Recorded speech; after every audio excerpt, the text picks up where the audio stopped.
and also to Mr. John Morris and Miss Nitya. Thank you so much to all participants. This is a second session, okay? So we'll marathon for today's session all on the open access publishing with various of our publishers, okay? We have another 3 sessions after this. Before we start, let me introduce Mr. John Morris. He is the Open Research Manager for Wiley in the Asia Pacific region, located in Tokyo. Mr. John joined Wiley in Melbourne, Australia, as a sales specialist and was previously a journal publishing manager, publishing a multidisciplinary portfolio of titles from Japan, Taiwan, and Korea. Mr. John also works with governments, research institutions, funders, and agencies to understand their needs and to provide knowledge and support during a period of rapid change to nowadays, okay, to open access. Without further ado, I welcome Mr. John Morris for the session, for the sharing session. Thank you. Thank you so much. Thank you for the warm welcome. It's a real pleasure to be here and great to meet you and see you all. We have an hour to share a fair bit of information, and I hope it's useful for you. And looking at the agenda today with the various publishers, I think there'd be a great deal of useful information, and I suspect some of it maybe some similarities or overlaps, and I think that's going to be helpful as well, just to see some of the trends and perspectives from us all. Further to the introduction, as I said, I joined Wiley in 2018, and I've had a couple of roles there. So as a sales specialist, I worked closely with librarians in Australia and New Zealand mainly, and across APAC, and that was really helpful to get an understanding of some of the pressures and really important bits and pieces that librarians face in managing publishing and subscriptions and those things. As a publisher, that was incredibly helpful to see and understand from the editor's perspective and a society's perspective what's really important.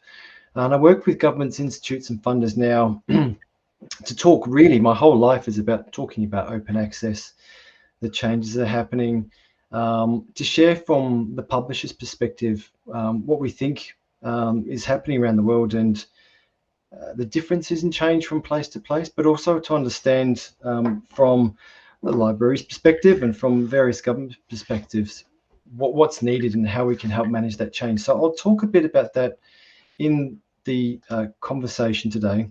And there's a lot on this agenda actually for the period of time we have. I've tried to give as much information as I can about the reasons we are operating in an open environment. I want to talk a bit about the basics, the fundamentals of open access, what it means to us, because those definitions can vary. There's a lot of different information. So to understand what open access is, why we publish so much open access, and why I talk about it so much, I've got a bit of data to share about some of the changes that are happening, a little bit about Malaysia as well. And I want to spend the second half of the presentation talking about, well, what can we do as researchers to help operate more effectively in an open access environment, how we can improve the efficacy and the results of your research, and some simple stuff around submitting research and some promotional material as well that you would consider to promote your research. So there's a lot in there. I hope it's really helpful. So as I said, open research, I'm going to cover some of the basics. What does it mean? What are the important bits, pieces to consider? There are 3 things that we really talk about at Wiley. So open research involves open practices, open data, and open access. I'll cover this quickly, but open practices are the things that we do to help support ourselves with open access and open data. Open practices mean things like collecting PIDs, personal identifiers, metadata, authoring tools. It involves the technology and the infrastructure that we use to help make research more open and available.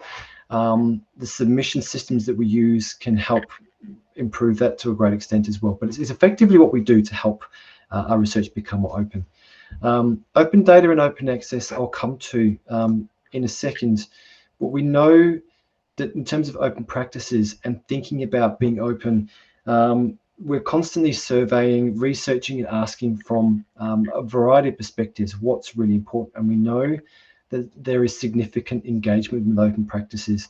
It varies from region to region. So there's a 78% worldwide and 76% more specific to Asia Pacific, which is a huge region anyway. We know researchers would submit the article open access if an APC, so an article publishing charge, was paid by an institutional funder. It's something that's desirable. We know that researchers would convert that article to open access after publication if funding were provided. So we'll talk more about what APCs are, how they operate, but we know that there's a desire from a researcher's perspective to be more open in terms of the way that we're publishing our research. The second point on the previous slide was around open data, and we operated under the FAIR principle, so research and data that is findable, accessible, interoperable, and reusable. So how do we make that data more available and usable and interoperable? And it's something that's encouraged throughout the publishing process. There's a lot of information about it. It includes things like raw data, process data, software code, protocols, methods, and materials. And there's plenty of information within Wiley, within that infrastructure. And the other publishers you hear from today will say something similar, I'm sure. But have a look what their policies are when you're submitting your research. When you're choosing which journal to submit your research to, they will have policies or guidelines around open data as well, but it's something that's really pushed. And this is really quick. As I say, there's a lot of slides in here today, but have a look at re3data.org. That will list data repositories, and fairsharing.org will also list more information about what open data may mean to you. But there's information within Wiley as well, and there's several conversations we can have about that. But I hope that gives a brief overview. What we talk about mostly is open access. So open practices and open data fit into that. But fundamentally, open access is publishing that's available to everyone around the world to read, cite, share, and build upon.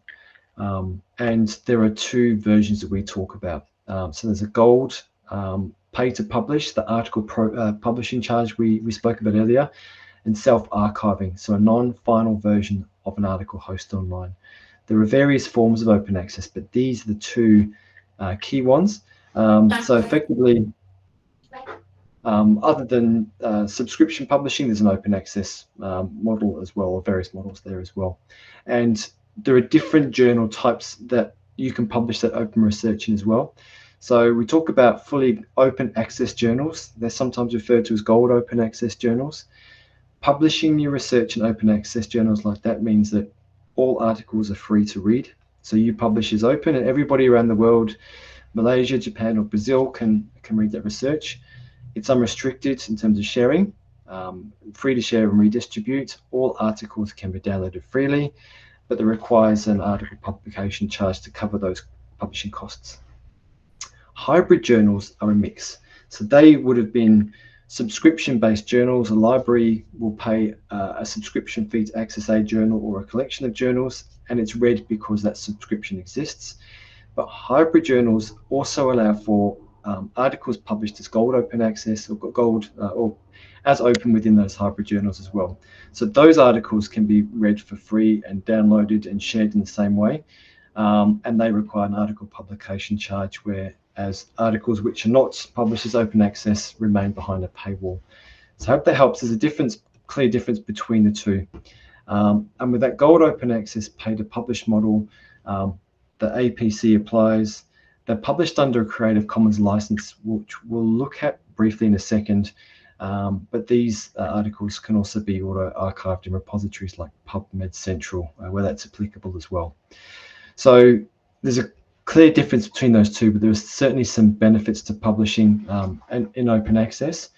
As the author, you have a choice of Creative Commons licenses, which we'll look at in just a second.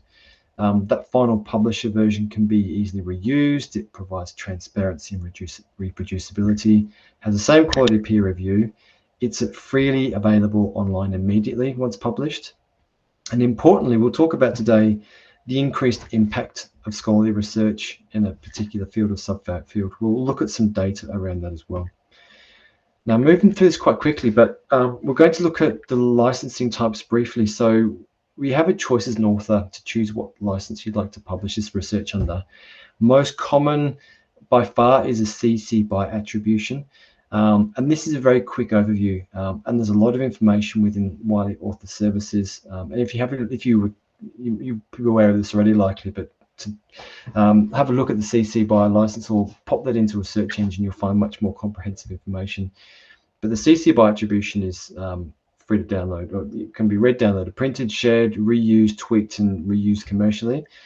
The CC BY NC has a non-commercial attribution, and the CC BY NC/ND means there are no derivatives. You can't remix, translate, tweak, or reuse commercially there. As I say, this is a very quick overview, but we know those licenses exist and you have that choice as the author. So that's a very brief and basic overview of OA, and you may hear a similar sort of information from other publishers, but I hope that really helps.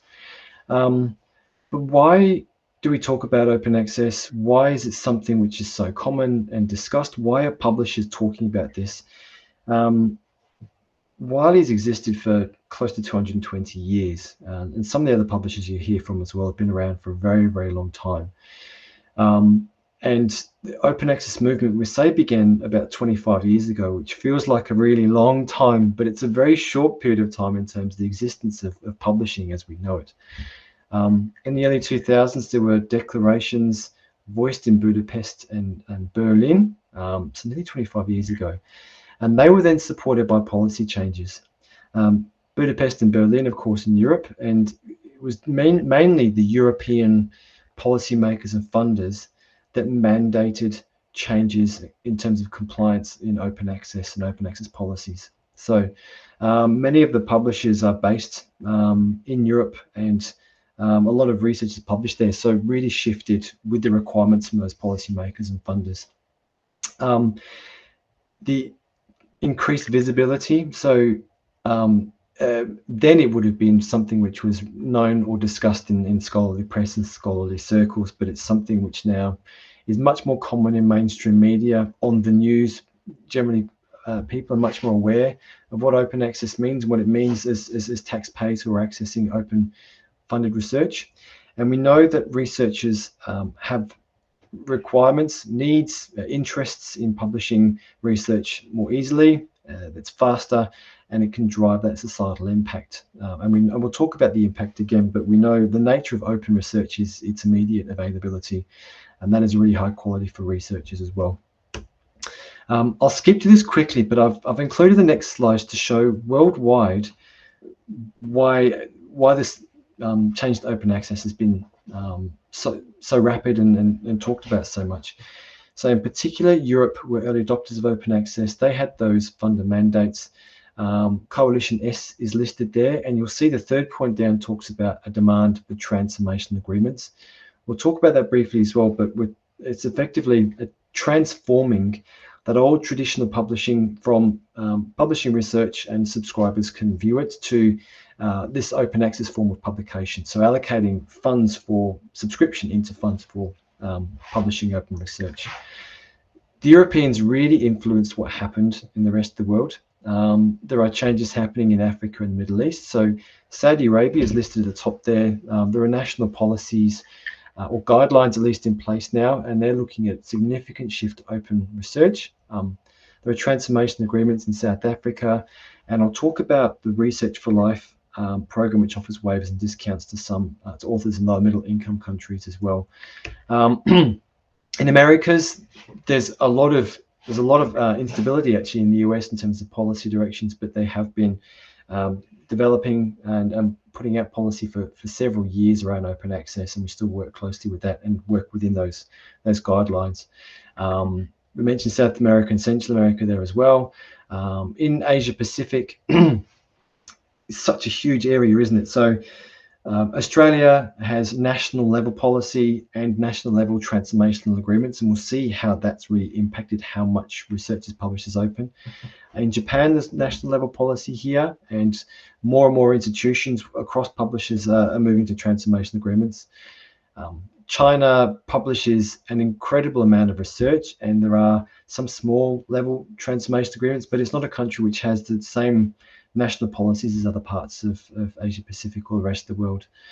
And I don't think I've mentioned India on here, which as a nation is looking at funding open access to a small extent from next year. But this year has a one nation, one subscription approach where government is funding access to research for 6,500 institutions across the country.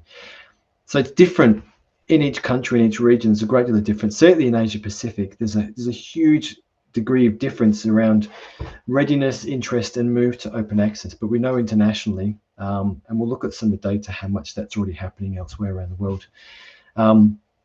We know that open access is valued and it's having impact everywhere, but it doesn't, one size doesn't fit all. It's not the same for every year. We don't have transformation agreements in every country or with every institution, and the nature of those agreements do vary from place to place. So depending on where you're publishing your research, which institution you're affiliated with, there will be some difference in what is available and the approach to that as well. So the bottom part of the slide refers to a lot of what I do in my role in terms of listening to the expectations of communities, trying to serve and support different needs, looking at different regional differences and flexibility around that. And even while, for example, in Japan, there is national policy around open access, there are over 800 institutions overall. 100 or 200 of those are very research intensive, but many aren't. So the needs from university to university can really shift as well. From early 2000s, when those declarations were signed, Wiley began in 2011 launching open access titles, converting journals in 2012 to open access, and then those transformation agreements began around 2016 with a couple of large consortia or countries in Europe. Germany in 2019 is a national level arrangement there, and JISC is the UK. And then between 2022 and 2025 now, there are now 125 transformation agreements that Wiley has. And this is not unique to Wiley. The other publishers will talk about something similar. But what it's meant is, in reaction to those policies and the changes the world's experienced, half of our research now is published as open access. It's been quite a significant change over a very short period of time. And those drivers, so the policymakers, funders, institutional requirements, the interest from researchers has driven that open access. And we know that, and this is research that's done every year and data is collected annually, and there's some variety to this, but effectively the results are very similar. There's 3.5 times the views of open access research compared to traditional subscription research. The altmetrics score is 4 times higher, and altmetrics are measurements of how much research is being shared, reused. It could be tweeted, liked on Facebook, passed around, read in the news. It's the nature of that open research is it can be read by anybody, so it is read a lot more and it's shared much more. What it does is drives a greater level of citations. It's not the only metric we support, and we'll talk about that more, but it does increase the citation rate. It's much greater than traditional subscription-based research output. So we'll look at other metrics, but we know open access research performs very, very well. And further to what we mentioned before, authors are really interested in this because, and these comments are actually a couple of years old now. We're constantly running these surveys to see how researchers support this, but we know that the research is more accessible. It's easier to be read and used all around the world.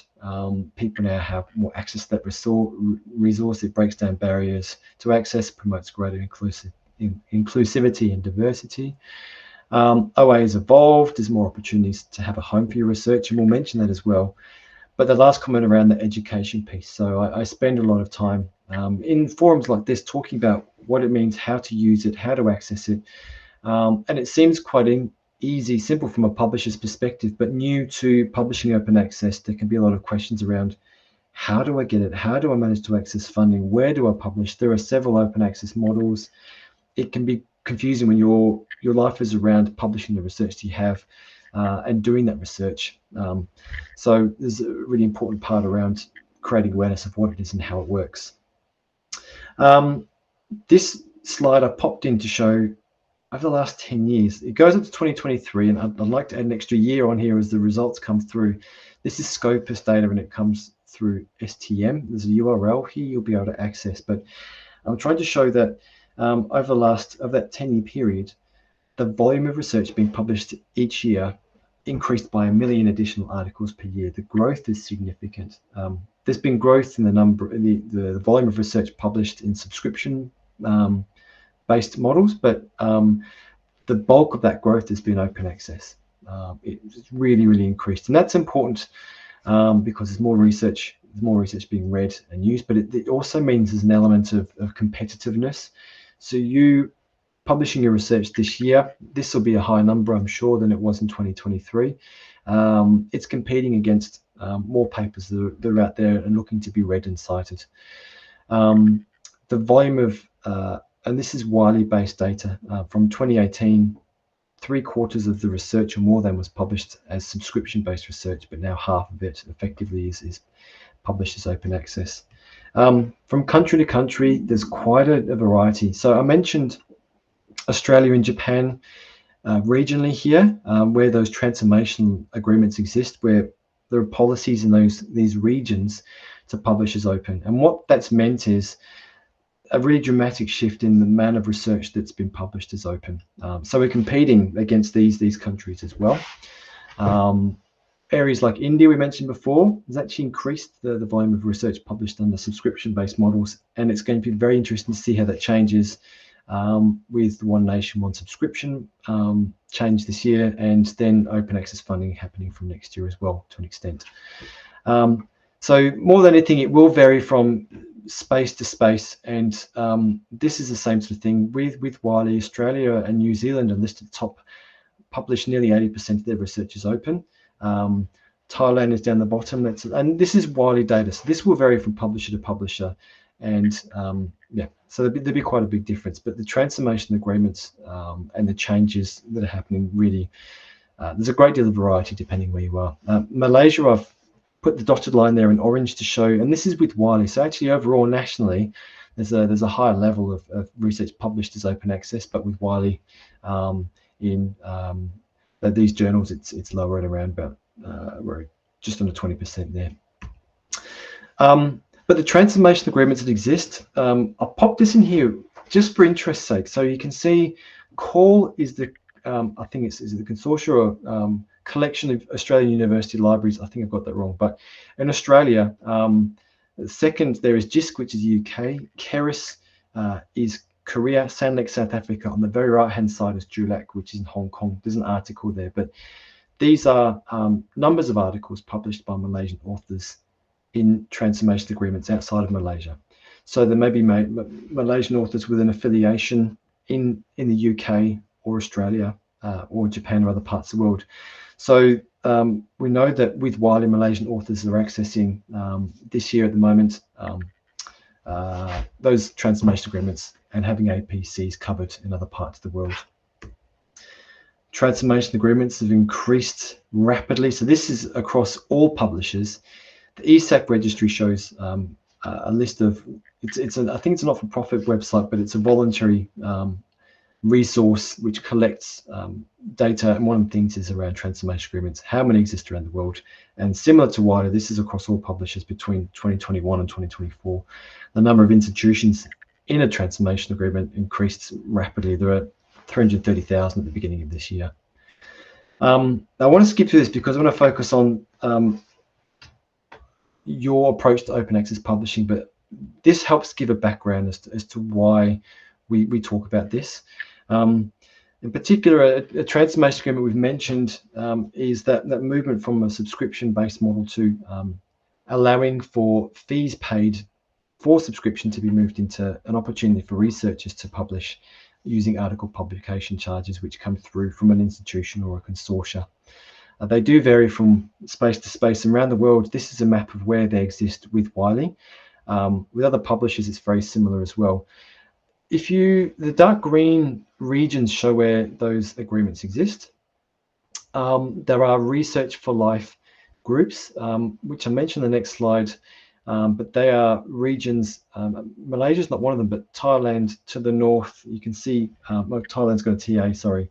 Cambodia, Laos, Vietnam, and Myanmar close by have those Research for Life arrangements. And then in South America, there's a open access publishing parity pilot program, which is a Wiley-driven program of offering discounts, very heavy discounts to article publication charges in those regions. That's nearly a full year into that pilot, and it's looking good. We're hoping to get some results at the end of the year to see if we can roll that out in other parts of the world, and hopefully across parts of Asia as well. This information can be found through the Wiley Author Services. The URLs, I think, in here can be clicked on and looked at in more detail. But depending, I mean, you're based in Malaysia, I assume, and you may have affiliations overseas. You may have affiliations with some of these regions. So depending on if you're looking to publish open access and your co-authors as well, there may be access to discounts through the Research for Life program or the OA Publishing Parity Pilot program in South America, or access to transformation agreements. But have a look at the Author Services website to see, you can see which countries, which regions, and this applies to all of Wiley's journals. So I'd encourage you to take a look at that. Beside the transformation agreement, there's a Wiley open access account model which exists, which you may see as well. So this isn't about a subscription or transformation agreement model, but some libraries, consortia groups will create an open access account where there's funding available to be drawn down for authors to publish and pick up those open access fees as well. It's a separate model, but it may be available. You'll see that when you're submitting your research, and it's important to have a look at the Author Services page to see if your institution or an affiliated institution applies. But this is really broadly spread. There are over 3,500 institutions listed here. It's getting close to 4,000, I think. But as I say, have a look to see if there's some availability there for you. It's pretty broadly spread. So, and so far, I think I've gone through that, and I know not all of that will be relevant, but I think as a background to frame what's happening worldwide, the fact there is such a big drive to open access, and why we're talking about it, why we have these conversations. So what are we at? So it's about 25 minutes into it, but that background hopefully is useful and will provide some context. But I do want to spend some time for the rest of this presentation looking about what things you need to think about. And I hope some of these resources are really helpful. So we're increasingly publishing is open. There's, as I said before, there's a great deal of competition because there are so much more research being published, and the same applies to societies and editors. Of all the journals worldwide, there are more journals being created and starting, and it's very competitive. And each of those journals are competing to have better metrics, things like their impact factor, to get a greater level of readership. And they're also looking to say those societies and journals looking to remain viable, remain profitable as well, and continue to exist. But it can be difficult to know where to start, where to submit, and some journals are very competitive to have research submitted to, so it can be difficult, I understand. Not all articles are accepted, and you may find there are offers to publish your research, and if it seems too good to be true, it may be. This thinkchecksubmit.org is a very valuable resource. It's not a Wiley-based resource. I'd encourage you to have a look, but it encourages you to think about things like if you're submitting your research to a journal which promises really unusually, unlikely high and fast publishing times, really broad and vague scope statements, the website quality looks poor, the grammatical areas, if there's a requirement to pay up front without a clear fee structure, they're concerns. So have a look at that, but also, depending where you'd like to publish, have a look at the particular portfolio for each journal. use the tools that are there. So I'm going to show you a Wiley version in a second, but even within Wiley, there are 1,851 indexed journals. There are, we'll promote the quality of these journals, but there's a lot there within a single publisher. So the speakers before me and after me today will say similar sort of things about the quality, but it can be difficult to know where to start. So have a look at the publisher's website. With Wiley, there's a journal finder tool here I'd really encourage you to look at. I'm trying to show with a screenshot at the bottom. You can put 4 journals together and you compare the metrics to those. So we all know about the impact factor, but there are many other metrics I'll show in a second, which you really should consider and think about. This is in addition to looking at the aims and scope of the journal. What do they do? What's the journal about? Does it match the research that you do? Even before looking at Think, Check, Submit, where do you read your research? Where do your supervisors and peers read that research? Which journals do you have a great deal of interest? If it's known amongst your circle, with your network group, it's probably a good place to start. So, but drilling down, and if there are a number of options to you, use this journal finder tool. I think this link should be active in here as well. But again, it's not limited to Wiley. Use the same sorts of resources with other publishers to make sure that you know that it's a good, safe, accredited, well-regarded journal. It's known. We want to be really careful about where your research is finding a home with all the effort and work you put in to bring that together. The journal metrics page here, as I said, shows several, I'm not sure exactly the numbers, but 15 or 20, I think, different metrics which are available for you. So you have the impact factor there, the journal citation indicator, the site score, the text views, the number of articles published. So, the experience and the history around that journal, but also submission to first decision, the acceptance rates, what's the likelihood of that research being accepted. They can help inform you to a better extent, is it the right journal? Is that the right thing for you? And again, that's in addition to the aims and scope of the journal as well, and knowing where your peers and colleagues like to publish as well. So please take all of those things into consideration when you're looking to publish. And we're really clear that we're not interested in just promoting the impact factor of a journal. And while that's still important and it's still really widely discussed, there was the Declaration on Research Assessment. It's a San Francisco declaration. I can't believe it's 3 or 4 years ago now already. But that set a series of recommendations which Wiley and other publishers agreed to, but effectively understanding that an impact factor isn't everything. There are many other really important metrics as part of this that really should be considering when looking at the journal that's being read and where you'd like to get yourself published as well. So that's helped inform Wiley and other publishers how to better understand the performance and success, reliability of a journal. So helpful to know. So I want to dig a bit more into publishing your article, where you would do it, how you would do it. And again, this is a process which will vary from publisher to publisher and then from journal to journal as well. There are still a couple of different submission systems that we use. And one of the things I mentioned before was around the need for the desire from researchers to publish research more quickly and effectively. Within the Wiley ecosystem, it's very easy to do. So you would find a journal that you would like to be submitting your research to, and on each of those, there's a contribute and submit a manuscript button. Again, there is some difference from journal to journal, and if you have a look at the journal homepage there, visit wileyauthorservices.wiley.com and click on the URL there. That's going to come up a few times in this presentation. That can help get a bit more information about this. But once you then submit your research, there's a couple of different ecosystems to do that. This is what we call Rex. So I don't think the name's important. But when you submit, you'll find that you can typically drag and drop your files in there. It will scan and read for you and help you to understand what the title is and the abstracts, and scan that research and identify authors and ORCID information as well. It also allows understanding who the authors are and who you are once you've registered here. If that the journal isn't the right one for you, it can help offer suggestions around which journals we could submit to and really accelerate that process for you. It's quite intuitive, and I say there is some variation from journal to journal, but have a look there to learn some more.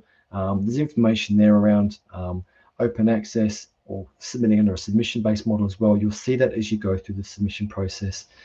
It'll tell you about the licenses we talked about earlier on as well, and there's a lot of support there. But otherwise, under the wileyauthors.com, it's a lot to read when you're going through this process. But if you get concerned, or if you're stuck or unsure, there's a great deal of information there to read through and help you understand better. Well, what's the licensing about? How many authors? What, you know, that information is on there, and that can really help support you. What I really also want to encourage you is, once we've been published, how do we share that research? And I really want to make a point, if there's something to remember from my presentation today, it's about sharing this as best as you can. As a publisher, you know, the number of journals that we have, the size of the publisher and other publishers you hear from today, there's a great deal of effort that goes into marketing and promoting journals and encouraging readership. But those journals and those societies which own and run these journals are really competing. We know how much is being published now. The editors really want to give their research the best sort of opportunity to be promoted. They want to see those metrics improve along with impact factors, but you as the author are in the best position to really help do that. So we'd encourage you to share to the greatest extent possible your research. And within a journal, you can see the share button above the article there.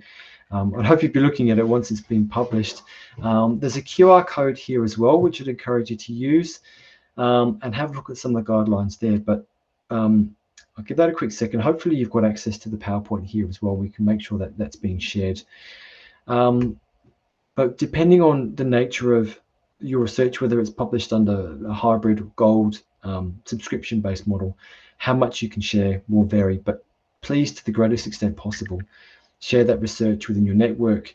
Use social media tools, which we'll talk about. But we really want to broadcast what you've done, the effort that you've put in, the quality of information you have to share. We want to broadcast that as best as you can, and that gives your article the best opportunity for success, and it's a real benefit for the journal as well.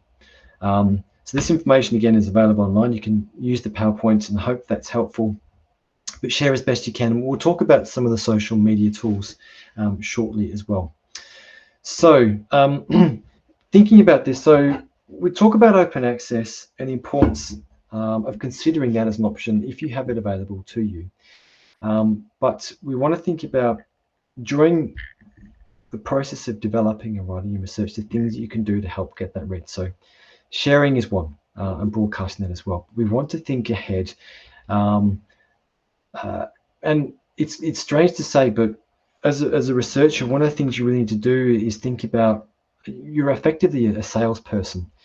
What can you do to promote that research as best as you can? You're your own manager in this regard, and there are many tools we can use to help promote that research. So I'm going to talk a bit about social media and search engine optimization. AI is something we're talking about all the time now as well, but also developing your research. How can we incorporate keywords and key messages within that text, which will help things like get a greater success rate within your search engine tools, whether you're using Google or something else as well. So this thinks about, developing a clear and engaging message, using those multiple channels, so press releases, social media, and your academic networks, which you really can't promote enough, and media engagement if that's possible as well. But supporting materials, infographics, images, things can help promote that research. And if you can use that within social media tools as well, that's really positive. Please have a look at these things as well. This really helps. So creating a search engine friendly title and being consistent. We'll look at the title in a second on the next slide, but and the things we think about around the title of your research and optimizing your abstract are really important. Again, it's like it's a sales tool. If you're typing in something as a consumer, as a reader, something related to that research, there may be thousands of results which pop back, particularly if it's a search engine. If it's through a library tool or the Wiley Online Library, it's different, but there's still an awful lot of results. So think about the title really clearly. What will people want to put into a search engine to bring your research up? And the same with your abstract. I'll have a look at that more in a second, but using those keywords right throughout the research, being consistent and building links in there as well. So briefly, a good title, there's information listed here on the left. So the keywords, the limiting yourself to a 10 to 20 substantial words, it can be shorter is better. But on the right hand side here, there's this is a screenshot I took of a Google search result, and you can see we've got the top title. There's 1, 2, 3, 4, 5, 6, 7 words appear, and then a few dots. I think if you've got a larger screen, you may see more, but the title is cut off. So you may have a title with some really important and relevant information at the end of that title, which is lost, and it may be skipped through. Someone's going to scroll down to the next one. So think about how you're structuring that title and use those keywords. So it can be picked up by Google, and the first part of that can be easily read. It's really important to consider. The abstract is a similar thing. If you're going into Google Scholar and then you can see an abstract coming out, how are you going to structure that and what you're going to say within that as well. This hopefully helps. So again, the clear title, use clear words, because use those keywords. They are going to be pulled out in the search as it comes back, but it needs to flow naturally. And as it says, consistent, specific, relevant keywords throughout the abstract can really help and bring your research up to the top of the list when it's being searched for. And I know this isn't available to everybody, but these hopefully it's something to think about. So graphical abstracts, infographics, and there's video, you can create videos as well. There's a cost to those and there's a time component to it as well. But it really helps if you have an opportunity to do so, and particularly if there's something that visually can be represented from the research that you've done, it helps to a significant extent. And again, I've mentioned the social tools, which we'll look at more, but if your research is published, you want to share it. If it's shared through social tools like Facebook or LinkedIn, YouTube, a number of those things, if you've got a visual component to it there, it stands out in that social tool, professional or otherwise. You can see it helps, it really helps to pop out and understand what it is that you're talking about. It provides a really quick visual summary. Naturally, as a reader, as a consumer, you can see in milliseconds what this refers to. So that's something I'd really strongly to consider using. There are resources within Wiley to help with these things. Some of these come at a cost, and outside of Wiley, there are other resources you can use to help with developing these resources as well. But it's something to consider and look around to see what is going to work for you as well. With a bit of time, I hope I have a bit of time for questions at the end. We'll see. But there's a few social media things I want to think about. So one, I mentioned the altmetric score. Before I mentioned that open research generates 4 times the altmetric score. And that's important because it measures that record of attention, dissemination, influence, and impact. So mainstream media, social media, and other resources. It could be Reddit or Wikipedia or a broad range of things, but a high attention score or altmetric score can really give an example of how well it's been read, consumed, and used, and how effective and important that research is. Using social media, I can't encourage that enough, along with the other tools we spoke about as well. But think about what you want to say. Who do you want to say to? That can impact the platform they may use, and why should people listen? And it's thinking about going back to the keywords and the title and the abstract. What's important? What's really critical to people? It says you don't have to do it alone. So if you've got access to the university's PR department, the communication department, do that. But use your network as well. So your supervisors, your peers, the people in your network, ask them to broadcast it and share it around. Tag Wiley if you can on these resources here. Social media changes quickly. So there's a few here that we recommend. And I don't think, Twitter has changed a lot. YouTube, I wouldn't have listed that last year. WeChat may be something you use. And one thing I often say as well is LinkedIn, as an example, isn't really widely used here in Japan. Coming from Australia, oops, I pressed my button there by mistake. Australians use LinkedIn all the time. We use it as one, it can be a means to look for work, and it's great for recruiters, but it is a professional networking tool, and it's a great place to be popping up professional examples, things like the research that you've done. So there may be a tool here which isn't used so much where you live and where you operate, but you may find that if you want to connect and engage with researchers or people in your field overseas, what social tools do they use? So if you don't use LinkedIn much, it may be that it's used well overseas, and that may be a good platform to use. Things like TikTok, Instagram, Facebook may be really good, and you may not necessarily want to use all of those, but think about what could potentially be best for you. And I think there's no harm in trying multiple avenues. I'd really encourage it, but it does take some effort. We know that. This hopefully gives a bit of an example of the time and effort it takes. So if you're not familiar with some of these platforms, it will take a bit of time to create an account, learn how they operate. But if your peers and other people in your network are using them, get on there, connect, develop those networks online with them. So when you're looking to share your research, those people will see much more quickly what you're doing. So I'm not going to go into each of these bits and pieces, but I hope that gives some idea of some of the options available to you at no cost.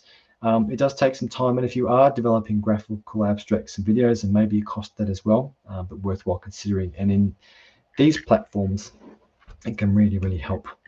I've got a couple of examples here. So on the right hand side here, is this, I can't remember if this is in, this may be in LinkedIn. I can't remember which platform I've used here, but this gives an example. So in these social tools, if you have the visual component, and you know what it's like when you're scrolling through, it's a sea of words, there's a lot of information. The visual representation can help to a significant extent as well. On the left-hand side, how you can connect and collaborate with people, tag people in, do it the best you can. And it may not come naturally to you, but again, you are a salesperson. This is something you need to market and promote, and the more you can do it, the better opportunity for success that you will have. So I'd strongly encourage you to consider looking at some of these resources if you haven't. Connect with your journal, connect with the society, connect with the publisher and the people in your network, and that really help it spread to a significant extent. Here's some examples. So talking about tagging and mentioning and using these tools. This is LinkedIn and X.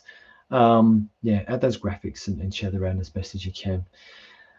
One thing that is available, so this is a promotion of a Wiley resource, the Wiley editing services. This is very, very helpful. There's a cost to some of these things, but there are promotional services. You can create the videos there as well. It's worthwhile having a look at what is offered there. You may not have the intention to use Wiley editing services in particular, but you can see, well, what's valuable? What are other people using? There is some use and merit to these things. There may be things you can do yourself, and there's some really good tools to do that and have a look around. But it's worthwhile looking at to see what can be done and how it can help promote your research. So I'm going through this really quickly. I just have a few slides left. Some final resources to think about and hopefully use. So consider using the Wiley network. There's a lot. It can take a long time to work through and read all of these things, but if you get stuck with a particular phase of the publication process, constructing an article, whether it's stuff like this around social media, a lot of resource now on AI, and that's a whole separate conversation we can maybe talk about again in future. This can be really useful for you. As an example here, getting your research noticed, navigating the world of citation metrics or metrics. We've been speaking for about 50 minutes, and it's a lot to squeeze into a short session. So this will allow you to take some more time to understand, well, what's important? What can I use? If you have a question about social media, for example, there's more detail in there and examples about how it can be used. So it's a good place to connect and good free resources. I've mentioned the Wiley Authors Services page a few times. It's awesome. There's a lot in here as well. This also, as I mentioned before, we were looking at the Research for Life, the parity programs, discounts which may be available, which institutions are participating in transformation agreements. That's all in there as well, along with a lot of other resource. It's updated regularly. That can be very, very helpful. And I think the last slide I have is this tool here. This one thing I don't have in here at the moment is AI. But still, things to consider here. These were really important. So promotional stuff, your own sales tools, SEO, that search engine optimization we talked about. So thinking about your abstracts, your titles, the keywords, how the research is being built. Just think about flowing that material through your research as being written. Conferences we talk about. I would love to attend more conferences and participate more. It's not, the budgets don't always allow for it. And in fact, so much more is done online, which is brilliant that we can do this, have these sorts of conversations online from different parts of the world. I'd really love to be joining you in person and enjoying some sunshine, get to meet you there. So network where you can, where there is in-person opportunity to do so. And it's not that online social media sharing, but the in-person interactions, getting to know people. Takes being brave sometimes, but if you have the opportunity to meet and network and talk and listen, it's outstanding. Think about that publicity component. Where can that research be shared? And again, it requires a sales hat. Networking was mentioned before, so it's the old school, old style, connect, get to know people, and particularly your field of research, who's important, who's publishing what, where are they publishing, and connect with those people as well. Use the broader web. Think about multimedia, the tools we've talked about. Get email alerts where you can, particularly to journals of interest and to your publishers. Share your articles as much as you can through all those different avenues we could, and to the extent that your research and your publishing allows, share as much as you can, please. And think about those social media tools. I suspect if I were to do this presentation again to you in a year, I'll probably have different social media tools listed on there, and I'll be speaking more about AI as well. And again, that's a conversation and presentations we do quite regularly, but I think they're really important. So I hope that really helps. That's a lot within a quick period of time, so I hope you found that valuable. I'm just going to minimize my screen here and move on to a thank you slide. If there are questions, I'd love to know. If there are not, then that's my email address. Please reach out. I'll be really happy to take questions and point in the right direction. So I'm going to pause, take a sip of water, and thank you very much indeed for listening and for the opportunity to be here and speak with you today. Yeah, thank you so much, Mr. John, for the interesting sharing all the informative information. And yeah, we'd like to have a more, in future for this session. Thank you so much. For anyone and online, do you have any question? We have a few more minutes again. So if you have any question, please,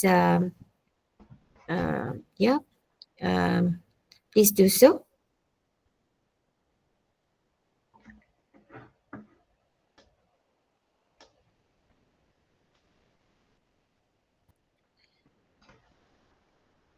Mr. John, if you are signing for the TA, okay? Yes. In terms of the read options, so can you elaborate more? What are the what we can get from the read options if we sign for the TA for the future, maybe? Yeah. It's I'm not sure I can answer it very well, but maybe from an institution's perspective, or from an Asian perspective, it really varies. I think a transformation agreement with one university customer would be very different in Malaysia than it would be in the UK, and I think it would depend on. We need to have a look at the number of articles potentially per year, the sorts of research. Yeah, the nature of it's not a very helpful answer to your question, I'm sorry, but it really would vary, and on the needs of the institution as well. Some organizations within, universities within one country can vary to a huge extent the amount of research that they would like to publish or is being published or not. That's not an answer at all, I'm sorry, but yeah. And from a researcher's perspective, I think it depends on which journal and which institution you belong to as well. So that's not a great answer to the question, I'm afraid, but yeah. So maybe John. Yeah. Hi, John. Hi. Hello. Hi, Juan. Maybe I can answer a little bit about your question here. This is Raj from Wiley Singapore office. Hi, Raj. How are you, John? Yeah. So what's happening right now in Malaysia? We are working closely with Concept in terms of providing the read access to our journals with institutions in Malaysia. And we are also talking a lot about our Wiley open access accounts for institutions who are really interested in publishing in our open access articles and all that, as well as moving. I think the next steps after concluding those discussions will be most likely moving towards a TA agreement. And I think to give a short answer to your question is that is the direction that we're going towards. However, I think one of the key important things that we are doing first is doing a need analysis based on the institutions that would like to work with us on their requirements in research and areas that they are focusing on. And I think slowly but gradually, we are going to move towards identifying these areas first for read access as well as moving forward in publishing. So rest assured, shortly I will be able to better answer that question as we move forward, ma'am. Oh, I thank hope I, you. Yeah. Thank you, Mr. Raj. It's a good news for us. yeah, yeah. Yeah, I'm Yeah. keeping. We are all keeping our fingers crossed. But I think things like this take a little bit of time. But I am very sure we will reach there shortly. Yeah. Sure. Yeah. Thank you so much. Thank you, Mr. Raj. Yeah. So, you have any last question? Do you have any last question from participants? Uh, okay. If no question, I think we wrap up. Thank you so much for Mr. John for all the information. Okay, so all the tips. Okay, for publishing with the Wiley. We can use all the journal finders and so on, Wiley journal finders to find all the authentic journals. Okay, for publish. So. Thank you so much. So hope to have you in the future for the sharing session. Thank you also to Miss Nitya for arranging this session. Okay, have a nice day and see you again in the future. Thank you so much. Thank you very much indeed. It was a pleasure. Thank you. Thank you to all participants also. Thank you so much. Have a nice day. Thank you, Mr. Raj. Thank you. Bye bye. Bye. Bye. Bye.